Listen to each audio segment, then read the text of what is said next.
அறநூல்கள். நம்மளோட சிலபஸ்ல பாத்தீங்க அப்படின்னா அறநூல் சொல்லி கொடுத்துருப்பாங்க. நாலடியார், நான்மணி கடிகை, ஆஹ் முன்சொல்லியாருடைய ஆம், இந்த பாட்டெல்லாம் பார்த்திருப்போம். சரியா? இதுல 6th என்ன பாட்டு வருது அப்படின்னா நாலடியார் பாட்டு ஒண்ணு வருது. சோ இந்த பாட்டு ரொம்ப ரொம்ப நல்ல ஒரு பாட்டு. பார்த்தலாமா? நா- நாய்க்கால் சிறுவிரல் போல் நன்கணியராயினும் ஈக்கால் துணையும் உதவாதார் நட்பெண்ணா செய்தானும் செயின்று கொள்ளல் வேண்டும் செய்விலைக்கும் வாய்க்கால் அணையார் தொடர்பு. சரியா? இதனுடைய விளக்கம் என்ன அப்படின்னா நாய்க்கால் சிறு விரல் போல் நன்கணியர் ஆயினும் அப்படின்னா ஒரு நாயின் விரல் போய் பாத்தீங்க அப்படின்னா சேர்ந்து நெருங்கி இருக்கும், ஒட்டி ஒட்டி இருக்கும். அந்த 5 விரல்களும் ரொம்ப க்ளோஸா இருக்கும். அது போல சில நட்புகள் இருக்கும். அவங்க ஒரு உதவின்னு சொன்னா அவங்க வந்து ஹெல்ப் பண்ண மாட்டாங்க. ஆனா ஒரு அந்த ஈ கால், அது அந்த ஒரு நாயின் கால் நன்க நேராம்னா நாயினுடைய கால் எப்படி ஒட்டி இருக்குமோ ஒட்டி இருப்பாங்க, நட்பாக கொண்டிருப்பாங்க. ஆனா ஒரு உதவின்னு வரும்போது ஈயினுடைய கால் அளவு கூட ஹெல்ப் பண்ண மாட்டாங்க.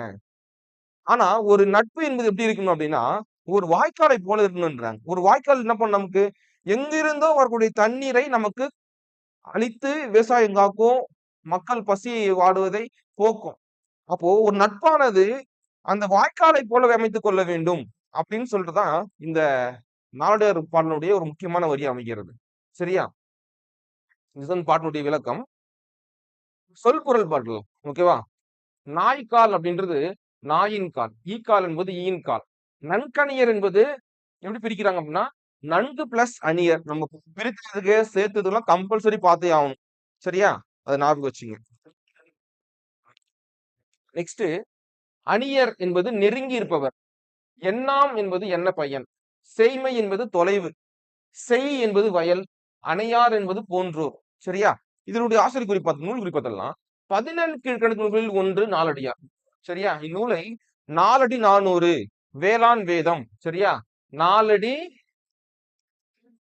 400 வேளாண் வேதம் ரொம்ப சிறப்பான ஒரு நூல். திருக்குறளுக்கு அடுத்தபடியாக வரக்கூடிய முக்கியமான ஒரு நூலாக இது கருதப்படுகிறது. சரியா? அறக்கருத்துக்களை கூறக்கூடியது 4 அடி 400ன்னு சொல்லுவாங்க. இதற்கு வந்து சமண முனிவர்கள் தான் என்னுடைய ஆசிரியர் பெயர். ஆசிரியர் பெயர் என்ன? சமண முனிவர்கள்.